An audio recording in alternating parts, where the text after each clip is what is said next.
हरे कृष्णा। अधिक मास में पड़ने वाली दोनों एकादशियां अत्यधिक महत्वपूर्ण होती हैं। सबसे पहले शुक्ल पक्ष में पड़ने वाली एकादशी को हम पद्मिनी एकादशी कहते हैं या कमला एकादशी कहते हैं, और कृष्ण पक्ष में पड़ने वाली एकादशी को हम परम एकादशी कहते हैं। इस बार परम एकादशी 11 जून को पड़ रही है।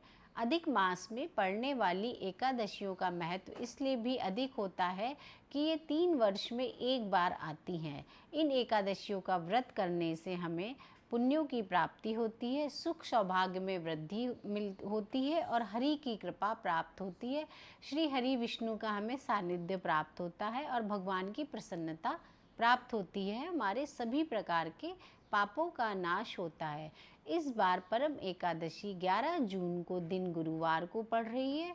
गुरुवार को पड़ने के कारण इस एकादशी का महत्व और अधिक बढ़ जाता है, क्योंकि गुरुवार का दिन भगवान विष्णु का दिन है और बृहस्पति देव का दिन है, जिसके कारण इसका महत्व और अधिक बढ़ जाता है।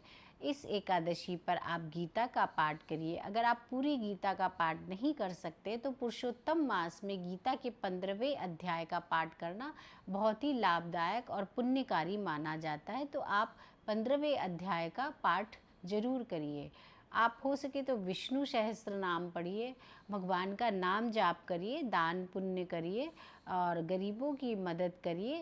तो इस एकादशी का व्रत करने से आपको बहुत अधिक पुण्यों की प्राप्ति होगी और सुख सौभाग्य में। इस व्रत का पारण अगले दिन 12 जून को 5:28 से लेके 8:10 के बीच में हम करेंगे। इस एकादशी के व्रत का पारण आपको समय के अंदर ही करना चाहिए, जिससे हमें इस व्रत का पूर्ण फल प्राप्त होता है। अगर हम एकादशी के व्रत का पारण समय के अंदर नहीं करते हैं तो कहते हैं कि व्रत का पूर्ण फल नहीं प्राप्त होता। इसलिए हरिवासर समय समाप्त होने के बाद ही एकादशी के व्रत का पारण करना चाहिए। हरे कृष्णा।